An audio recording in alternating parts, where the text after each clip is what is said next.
Ethan Carter had just lost everything. After 15 years of loyalty, his company fired him without warning, escorted him out like a criminal, and erased his name from every project he had built with his own hands. That night, driving through a storm with nowhere to go, he spotted a wrecked luxury car hanging over the edge of a ravine. Inside was an unconscious woman, trapped, bleeding, and seconds from death. Without hesitation, Ethan risked his own life to pull her free. The next morning, he walked into the unemployment office with empty pockets and a heavy heart. 24 hours later, helicopters landed on the roof of the company that had thrown him away. The woman he had rescued had returned, and she had just bought the entire company. Ethan Carter was 42 years old, and for 15 years he had given everything he had to Titan Dynamics, a technology company that had once been small enough to fit in a single office and had grown, largely because of him, into a name recognized across the industry. He had started as a junior operations coordinator, the kind of job nobody remembered the title of, and he had worked his way up through sheer persistence until he became the senior operations manager, the man who quietly held the entire machine together while executives took the credit in boardrooms he was rarely invited to. He had helped the company survive 3 near collapses, a supply chain crisis that would have bankrupted a lesser company, a lawsuit that threatened to drag the brand through years of public embarrassment, and a merger that could have torn the workforce apart if not for the systems he built to hold people together. Everyone who had worked beside him for any length of time knew his value. The engineers who trusted his judgment. The warehouse staff who knew he would always answer his phone at 2 in the morning if something went wrong. The junior employees who credited him quietly for teaching them how to survive in a company that did not always reward kindness. But all of that history meant nothing the moment a new chief executive named Victor Lang walked through the front doors with a vision that did not include the old guard. Victor was younger, sharper in appearance than in substance, the kind of man who had learned to speak in the language of disruption and innovation without ever having built anything that lasted. He saw the company's history as dead weight, and he saw men like Ethan as obstacles standing between him and the version of Titan Dynamics he wanted to present to investors, a version built entirely on people who owed their loyalty to him alone. Within his first few months, Victor had begun quietly replacing department heads with his own hand-picked allies, men and women who nodded along to every decision and asked no uncomfortable questions about the numbers. Ethan asked questions.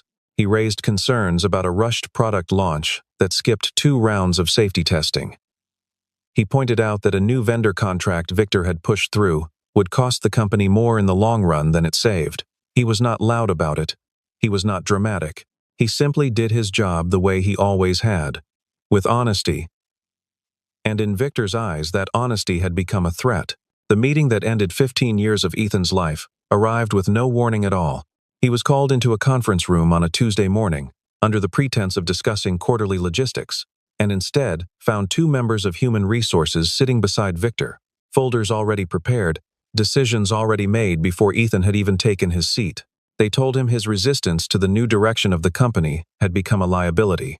They told him he was slowing down the pace of innovation the board demanded. They told him, in language stripped of any real meaning, that he no longer fit the culture they were building. A culture he himself had helped shape for a decade and a half before Victor ever set foot in the building. Ethan sat in silence as they spoke, watching the practiced indifference on their faces, understanding in that moment that none of his work, none of his sacrifice, none of the nights he had missed with his own family to keep this company standing, would be weighed against the decision that had already been made. Security arrived within minutes of the meeting ending. 2 men in dark uniforms standing just outside the glass walls of the conference room as though Ethan might become violent, as though 15 years of dedication had suddenly transformed him into a danger to be managed rather than a person to be respected. He was walked through the open floor of the office, where he had trained half the staff still working there, past desks where people he had mentored looked up and then quickly looked away, afraid that meeting his eyes might mark them as sympathizers to a man who had just become inconvenient. Nobody said a word. Nobody stood up. The silence in that office said more about the culture Victor had built than any speech ever could.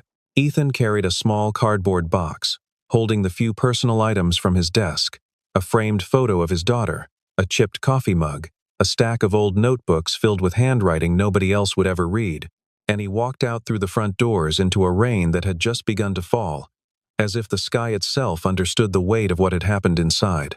He sat in his car in the parking lot for almost 20 minutes before he could bring himself to turn the key, watching rain streak down the windshield, replaying the meeting over and over, searching for the moment he could have done something differently and finding none. 15 years reduced to a folder and a 15-minute conversation.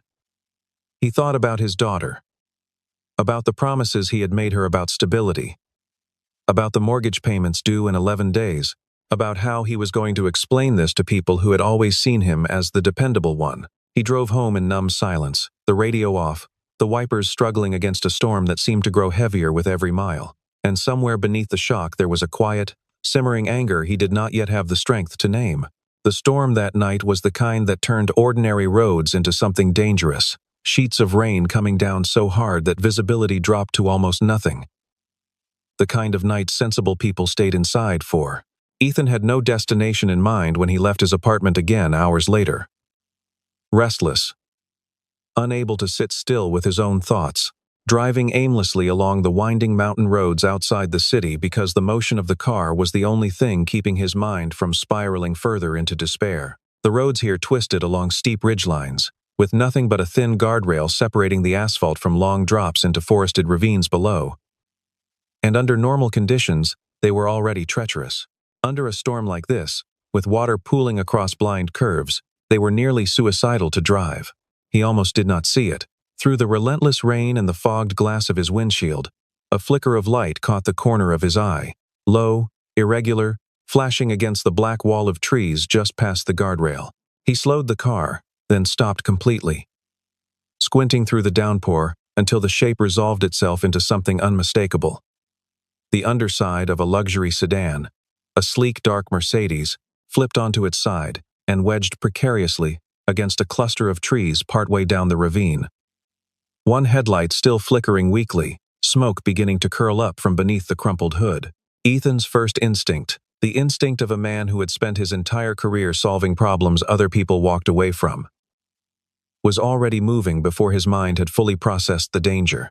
He called emergency services the moment he stepped out of his car, shouting the location over the noise of the storm, knowing it would take precious minutes for help to arrive on a road this remote, minutes the wreck below might not have.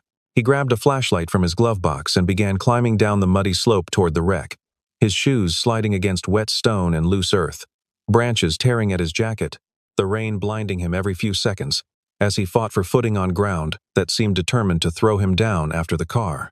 By the time he reached the vehicle, his hands were scraped and bleeding, his clothes soaked through. But none of that registered against the sight in front of him. The driver's door was crushed inward, impossible to open by hand. And through the spider-webbed glass of the window, he could see a woman slumped against the steering wheel, her head bleeding, her body unmoving, the seatbelt the only thing that seemed to be holding her in place. He pounded on the glass, shouted to see if she would respond, and when she did not, he understood there was no time to wait for rescue crews, who might still be 15 or 20 minutes out on roads this dangerous. He searched the ground frantically until his hands closed around a heavy rock. And he swung it against the window with everything he had left. Once, twice, 3 times, until the glass finally shattered inward. The smell hit him immediately, sharp and chemical, the unmistakable scent of fuel leaking somewhere beneath the wreckage, mixing with the smoke that continued to thicken around the crumpled engine block. Ethan understood with sudden, sickening clarity that this car could ignite at any moment, and that every second he spent being careful was a second that could cost this stranger her life. He reached through the broken window, fingers fumbling against the seatbelt release, with hands numb from cold and adrenaline, finally freeing her. And then he pulled. Awkwardly, desperately, dragging her weight through the narrow window space, while rain poured down around them both and smoke grew thicker by the second. He got her clear of the vehicle just as a low whoosh of flame erupted from beneath the hood, the fire catching hold with a violence that turned the night briefly orange before the rain began fighting it back. Ethan half-carried, half-dragged the woman further up the slope, away from the burning wreck, laying her down on a relatively flat patch of ground beneath a tree that offered some shelter from the worst of the rain.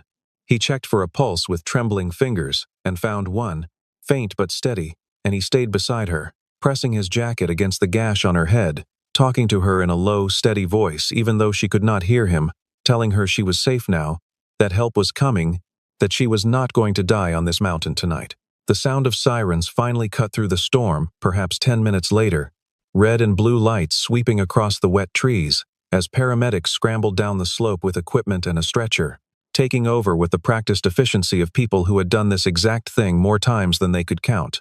As they lifted her onto the stretcher, her eyes fluttered open for just a moment. Unfocused, disoriented, searching the darkness until they found his face.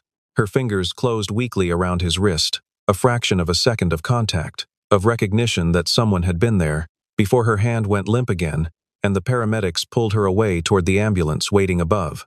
Ethan stood on that muddy slope in the pouring rain, watching the ambulance doors close. And when an officer approached to ask for his information, he gave only the basics required, his name nowhere recorded with any particular emphasis. No fanfare, just a tired, soaked, anonymous man who climbed back up to his car and drove home alone, expecting nothing in return for what he had done. The next morning arrived without mercy, sunlight cutting through Ethan's apartment windows, as though the previous night's storm had simply been erased from the world's memory. He woke stiff and sore, his hands still bearing small cuts from the broken glass. And for a moment, lying in bed, he allowed himself to forget, just briefly, that he no longer had a job to go to. The reality returned quickly, settling over him with the heaviness of a debt collector's letter. He spent the morning at his kitchen table with his laptop open, sending out resumes to companies that might never read past the first line once they saw 15 years at a single employer, followed by an unexplained termination. By early afternoon, the first rejection emails had already started arriving, polite, impersonal, identical in their hollow language, about other candidates being a better fit. While Ethan sat in his small apartment refreshing his inbox and trying to convince himself that something would come through, the woman he had pulled from the wreckage was waking up in a private hospital suite that looked nothing like any emergency room Ethan would have ever set foot inside. A room with the quiet, expensive calm of a place built for people whose names appeared in financial publications rather than local news. Her name was Olivia Bennett, though almost nobody outside a small circle of insiders and business journalists would have recognized her on sight, because Olivia had spent years deliberately staying out of cameras and headlines while building one of the most influential investment funds in the country, Bennett Global, a firm whose decisions could shift entire industries without the public ever knowing her face. She came back to consciousness slowly, the fog of sedation lifting in pieces, the dull ache in her skull a distant reminder of how close the previous night had come to ending everything.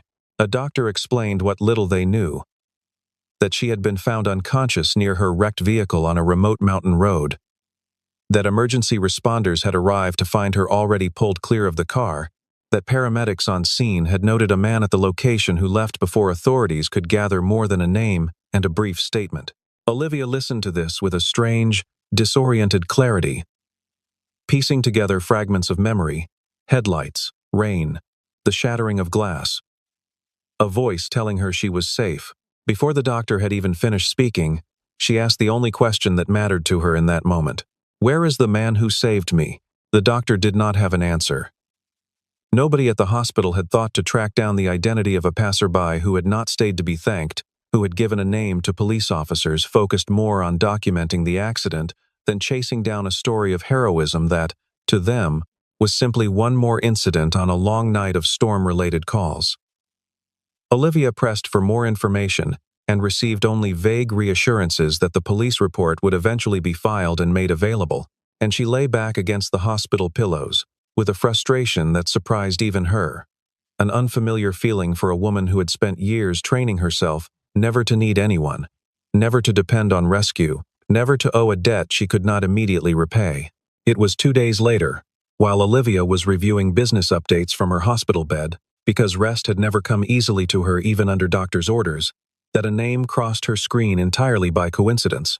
Attached to a deal memo about a mid-sized technology company her firm had been quietly evaluating for acquisition. The company was called Titan Dynamics. Olivia had seen the name before in passing reports. But something about seeing it now, in this particular context, made her pause longer than usual.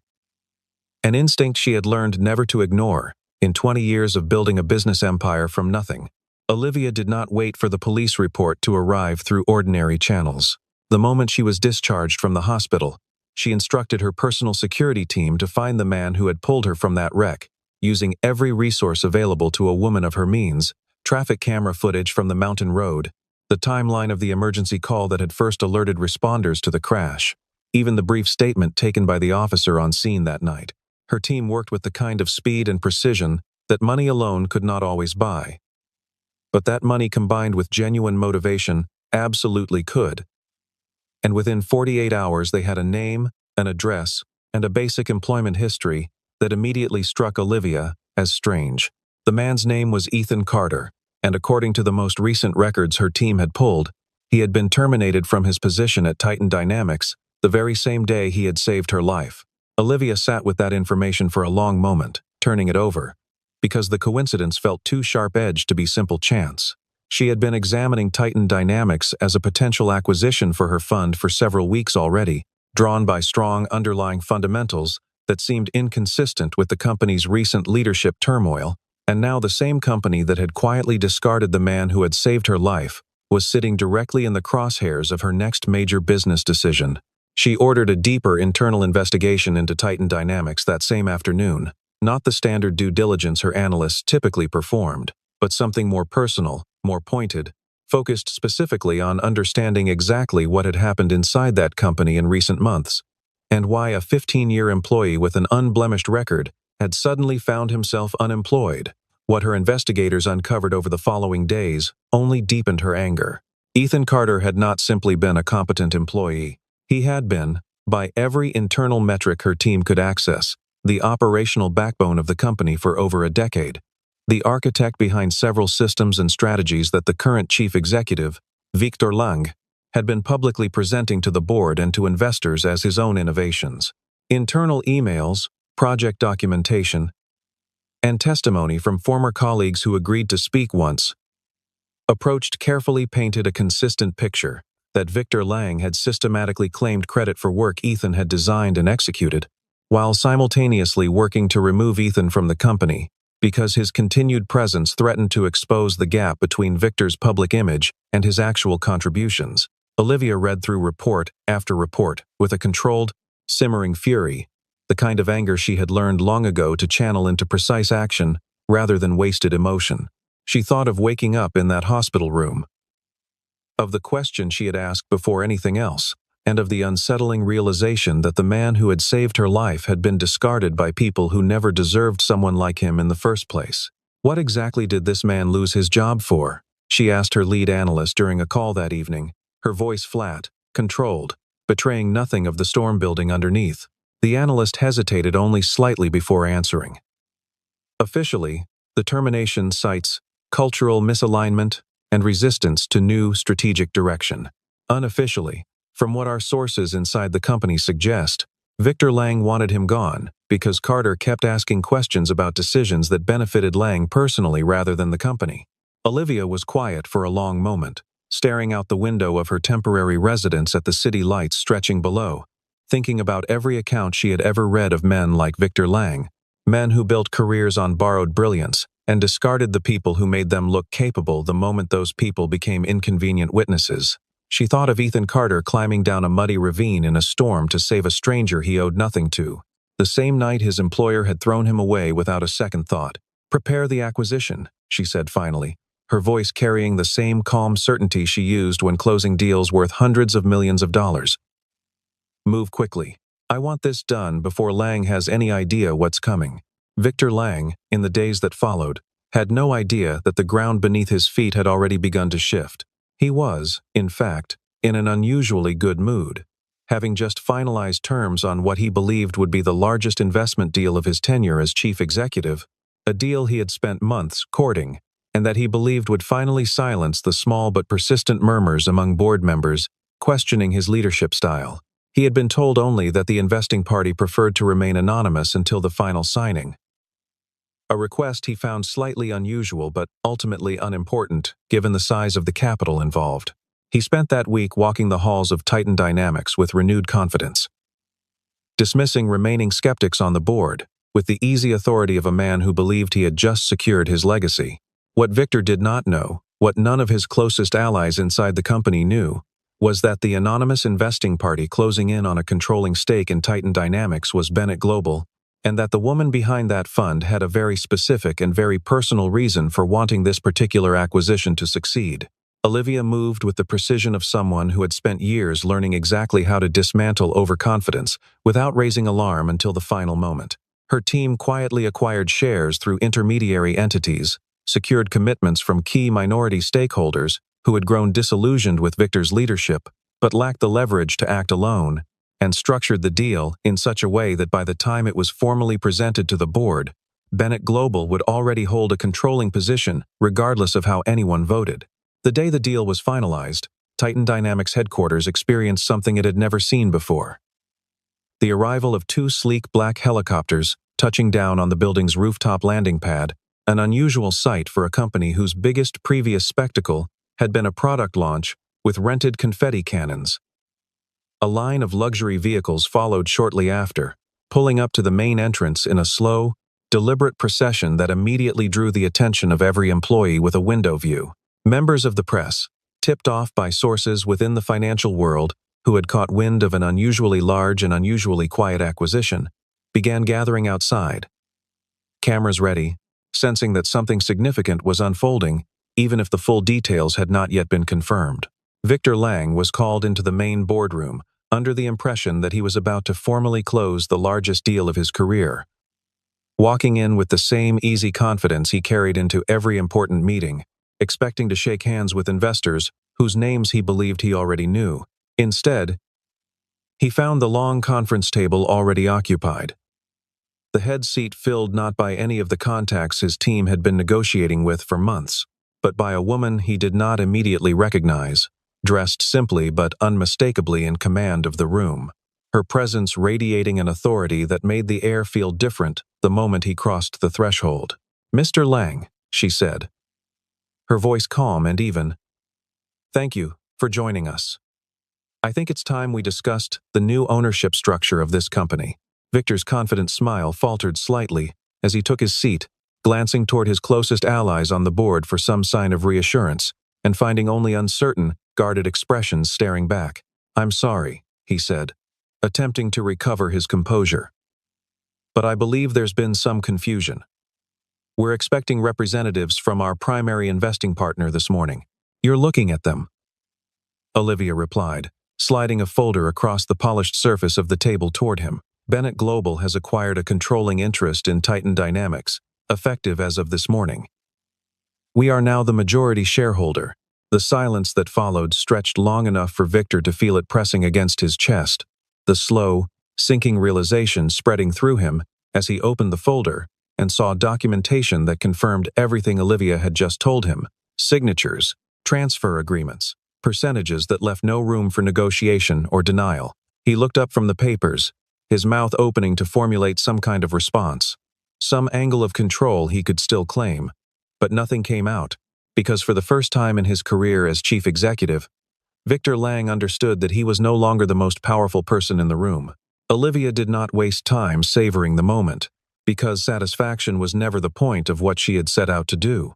Within the first week of Bennett Global's controlling ownership, she ordered a complete and exhaustive audit of every department, every financial record, every project credited to current leadership over the past 3 years. She brought in an outside auditing team with no prior relationship to Titan Dynamics, instructing them explicitly to follow the evidence wherever it led, without regard for existing reputations or titles. Victor attempted, in those first days, to maintain some semblance of control. Scheduling meetings with board members he believed still owed him loyalty, attempting to frame the audit as standard procedure following any acquisition rather than the targeted investigation it actually was. The findings, once they began surfacing, painted a picture far worse than even Olivia's initial investigation had suggested. The audit uncovered inflated performance reports submitted to the board, figures massaged to make several of Victor's pet initiatives appear far more successful than they actually were. It uncovered a pattern of internal memos in which Victor explicitly directed subordinates to present certain operational achievements as his own strategic vision in external communications, achievements that internal project records clearly traced back to systems and processes designed almost entirely by Ethan Carter years earlier. It uncovered a quiet pattern of personnel decisions that systematically pushed out long-time employees whose institutional knowledge made them inconvenient witnesses to exactly how much of the company's stability rested on work Victor had never personally contributed to. Victor attempted to fight back as the walls closed in, calling emergency sessions with remaining board allies, insisting that the audit was politically motivated, that Bennett Global was attempting to manufacture a justification for a hostile takeover rather than honestly evaluating his leadership. But the documentation was simply too thorough, too consistent, too damning in its cumulative weight. And one by one, the board members who had once stood firmly behind him began distancing themselves, unwilling to risk their own reputations defending a man whose record could no longer withstand scrutiny. The same boardroom culture of silence that had once allowed Victor to operate without consequence now turned against him with equal indifference. Nobody willing to spend personal capital protecting a sinking ship. The moment that sealed Victor's fate arrived during a full leadership meeting. Olivia called specifically to present the audit's conclusions to every department head and senior executive still standing within the company. She stood at the head of the same conference table where Victor had once dismissed Ethan as a relic of the old culture. And she asked a single question to the room, her voice carrying easily over the tense silence. Who actually built the operational systems that have kept this company functioning and profitable for the past decade? The room hesitated for only a moment before the answer rose from multiple voices at once. Hesitant at first, then more confident as people realized they were finally being given permission to say a truth they had quietly known for years. Ethan Carter. Victor Lang was removed from his position as chief executive that same afternoon, the board voting unanimously. The same allies who had once nodded along to his every decision, now eager to demonstrate their independence from a man whose name had become a liability overnight. He left the building without the dignity of an announcement, without the cameras that had greeted Bennett Global's arrival, escorted out through a side entrance with none of the fanfare he had once commanded. The irony of his own quiet, anonymous departure lost on no one who had witnessed how he treated others on their way out the door. While the upper floors of Titan Dynamics were consumed by audits and boardroom reckonings, Ethan Carter remained entirely unaware of the storm gathering around the company that had discarded him. He spent those weeks moving through the exhausting rhythm of job searching that anyone who has lost long-term employment will recognize, polishing his resume for the dozenth time, sitting through interviews where hiring managers asked careful, probing questions about the gap in his employment that no amount of honest explanation seemed to satisfy. He grew quieter at home, more withdrawn, carrying the particular shame that men like Ethan often internalize even when the fault was never theirs to begin with, the shame of feeling replaceable after a lifetime of believing his work mattered. The call came on an ordinary Thursday afternoon, a number he did not recognize, a voice on the other end, identifying herself only as a representative from Titan Dynamics, requesting his presence at the company's headquarters for what she described simply as an important meeting regarding his employment history. Ethan's first instinct was suspicion bordering on anger, assuming this was some bureaucratic formality related to severance paperwork or perhaps even legal exposure tied to his termination. He almost declined entirely, but something in the careful, deliberate tone of the woman's voice made him reconsider, and against every instinct telling him to walk away from a company that had already taken everything it intended to take from him, he agreed to come. He arrived at the headquarters the following morning wearing the same suit he had worn to every failed interview that month, expecting at best an awkward formality, and at worst another small humiliation to add to the growing list. He was led not to human resources, not to some forgotten administrative office, but directly to the executive conference room on the top floor, the same room from which he had been escorted out months earlier, under entirely different circumstances. He stepped through the doors uncertain, scanning the room for some explanation, and found himself face to face with a woman he recognized immediately, despite never having seen her in full consciousness or clear light before that moment. Olivia Bennett rose from her seat as Ethan entered, and for several long seconds neither of them spoke, the weight of recognition passing silently between them, two people whose only previous connection had unfolded in darkness, rain, and the chaos of a roadside emergency. Ethan's mind raced to place her, the disorientation of seeing a stranger from that storm, now standing composed and powerful in a corporate boardroom, until the pieces finally clicked together with a force that left him momentarily speechless. "You're the woman from the accident," he said finally, his voice quieter than he intended.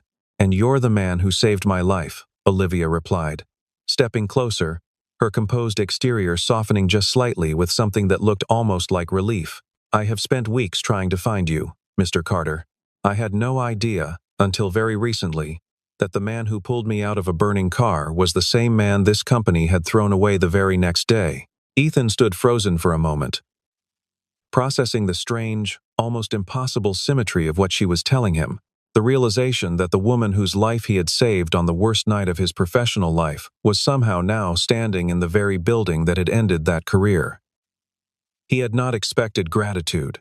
He had not expected anything at all, having walked away from that mountainside that night without ever giving his name with any expectation of reward. The idea that she had spent real time and real resources searching for him left him struggling to find words adequate to the moment. "I didn't do it for any of this," he said eventually. "I just saw someone who needed help."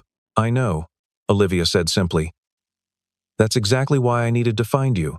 She gestured for him to sit. And over the following hour, she explained everything.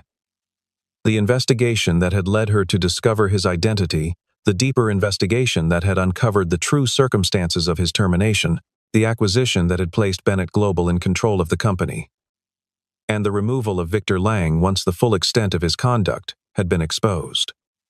Ethan listened in stunned silence, the story unfolding like something out of fiction rather than the reality he had been living through these past weeks. The rejection emails, the silence from former colleagues, the slow erosion of his confidence in his own worth. "I owe you my life," Olivia said when she finished explaining, her voice steady but carrying a sincerity that cut through Ethan's lingering disbelief. "I would like the chance to properly thank you, not with some symbolic gesture, but with dinner, conversation, the chance to know the man who didn't hesitate when it mattered most." Ethan accepted, though something in him still expected this entire encounter to dissolve back into the ordinary disappointments of his recent life.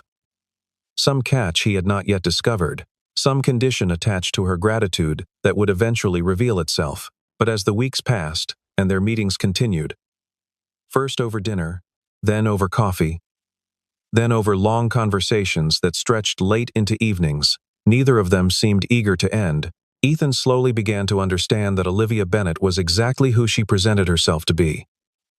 A woman whose wealth and power had not erased her capacity for genuine gratitude, genuine curiosity, genuine connection.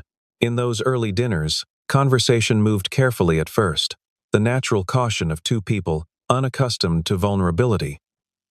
Before gradually deepening into something more honest, Ethan found himself telling her about the collapse of his marriage years earlier, how the long hours he had poured into building Titan Dynamics' operations had slowly hollowed out a relationship that needed presence he had not known how to give, how his ex-wife had left taking their daughter with her, how he had spent years afterward pouring even more of himself into work as a way of avoiding the silence at home.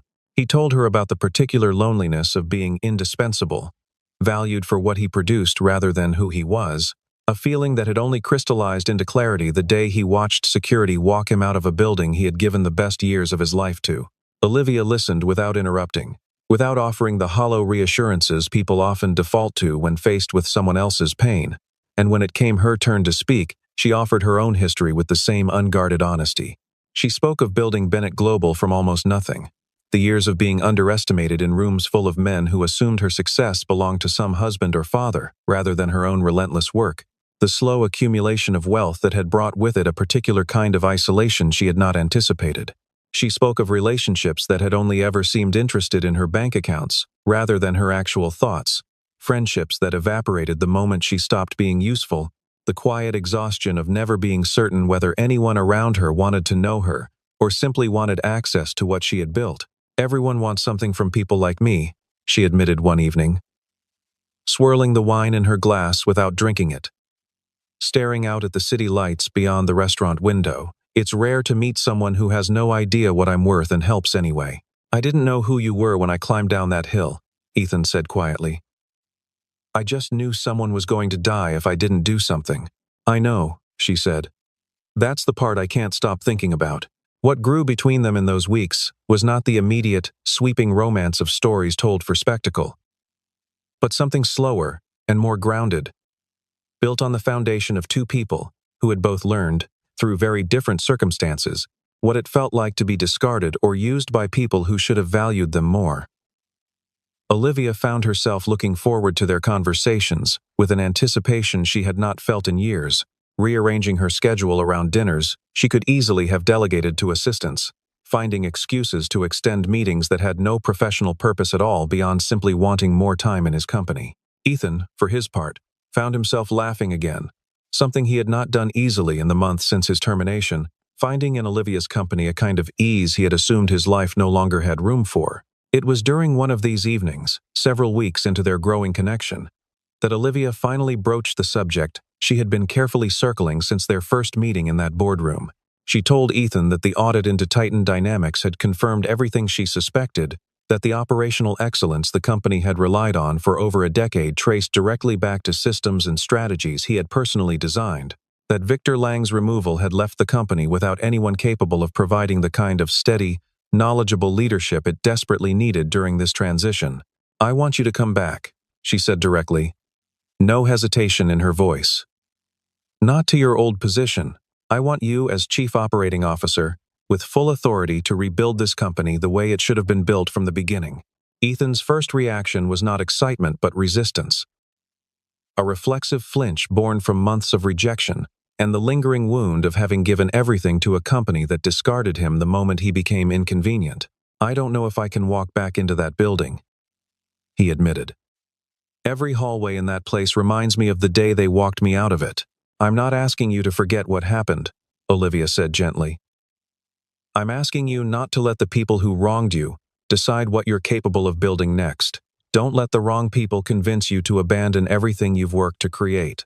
Her words settled into him slowly over the following days, and the more he sat with them, the more he recognized the truth underneath her insistence. He had spent 15 years building something real inside that company. Systems that had genuinely improved people's lives, mentorships that had genuinely shaped careers, and none of that value had disappeared simply because one man's cruelty had tried to erase it. Walking away permanently would mean allowing Victor Lang's judgment of his worth to become the final word on a legacy that deserved better than that ending. Ethan accepted the position, and his return to Titan Dynamics unfolded in a way he had never expected. As he walked through the office floor on his first day back, the same employees who had once watched in silence as security escorted him out now rose from their desks, applauding, some openly emotional, finally able to express the support they had been too afraid to show when his departure had carried real risk for anyone who objected. He moved through that applause toward the executive offices, not as a man being given a second chance out of pity, but as a leader returning to rightfully reclaim a role he had earned through years of quiet, unglamorous dedication that had finally been recognized by someone with the power and the will to make it right. The year that followed transformed Titan Dynamics in ways that went far beyond financial recovery. Ethan rebuilt the operational culture from the ground up, instituting policies that protected employees from the kind of arbitrary, politically motivated terminations that had once defined Victor's leadership, creating clear channels for people to raise concerns without fear of retaliation, restoring the sense of trust and stability that had eroded during the company's darkest period. Productivity climbed steadily, as employees who had once worked in quiet fear began working instead with genuine investment in the company's success, knowing their contributions would be recognized honestly, rather than absorbed into someone else's narrative of personal genius. Olivia, watching this transformation unfold from her position as majority owner, found herself prouder of this particular investment than almost anything else in her career, not because of the financial returns, though those were substantial, but because she had witnessed firsthand what happened when a company finally placed its trust in someone who had earned it through character rather than charisma. Her relationship with Ethan deepened alongside the company's recovery, evolving from cautious dinners into something steady and unmistakable. The kind of partnership built less on grand romantic gestures and more on the daily accumulation of trust, the quiet comfort of knowing exactly who the other person was and choosing them anyway. The disparity in their financial circumstances, a billionaire investor and a man who had been unemployed and uncertain about his next mortgage payment less than a year earlier, never became the obstacle outsiders might have expected. Olivia had spent years surrounded by people drawn to her wealth, and she recognized immediately, in Ethan's discomfort with her resources, in his insistence on paying for things himself whenever possible, in his complete indifference to the lifestyle her money could have afforded him, that he had never once been interested in what she had. He was interested in who she was when the cameras and the deals and the headlines fell away. And that distinction, rare as it was in her experience, became the foundation upon which everything else was built. 1 year after the storm that had changed both their lives forever, Titan Dynamics held a company-wide celebration marking the anniversary of new ownership and new leadership, a gathering that filled the largest conference hall in the building, with employees from every department, a far cry from the tense, fearful atmosphere that had once defined company gatherings under Victor's leadership. Olivia stood at the podium that evening, looking out over a room full of people whose lives had genuinely improved under the changes she and Ethan had implemented together. And she began her remarks the way she always did, with the careful, measured tone of someone accustomed to commanding attention in boardrooms. This past year, Bennett Global has made dozens of investments across multiple industries, she said, her voice carrying easily through the room. Some have performed well, some have exceeded every projection we made, but I want to tell you honestly that the best decision I made this entire year was not acquiring this company. A ripple of curious murmurs moved through the crowd, employees exchanging glances, unsure where this admission was leading. Olivia paused, letting the silence settle, and then she turned her gaze toward Ethan, standing near the front of the room, the same man who had once climbed down a muddy ravine in a storm to save a stranger he owed nothing to, who had walked into unemployment the next morning with no expectation of reward, who had rebuilt not only a company, but his own sense of worth in the process. The best decision I made this year, she said, was finding the man who saved my life, and refusing to let the people who wronged him have the final word. The room erupted in applause, loud and sustained, employees rising from their seats, some visibly moved, understanding now the full weight of the story behind the transformation they had all witnessed firsthand over the past year. Ethan crossed the room as the applause continued, taking Olivia's hand as she stepped down from the podium, the gesture simple and unrehearsed, carrying none of the performance that often accompanies public displays of affection between powerful people, only the quiet certainty of two individuals who had found, in each other, exactly what they had both spent years believing they would never have again. Later that evening, after the celebration had wound down and most of the staff had gone home, Ethan and Olivia stood together on the balcony outside the executive offices. The city stretched out below them in a glittering expanse of light, the same city that had once held nothing but rejection letters and uncertain futures for a man who had lost everything in a single afternoon. Neither of them spoke for a long moment, simply standing together in comfortable silence, watching the lights flicker against a clear night sky so different from the storm that had first brought them together. Sometimes losing everything is not the end of the story at all. Sometimes it is simply the universe clearing space for something far better than what came before. A reminder that integrity outlasts cruelty, that kindness shown without expectation of reward has a way of returning in forms no one could have predicted, and that the people who try to erase your worth rarely understand how much of it was never theirs to take in the first place.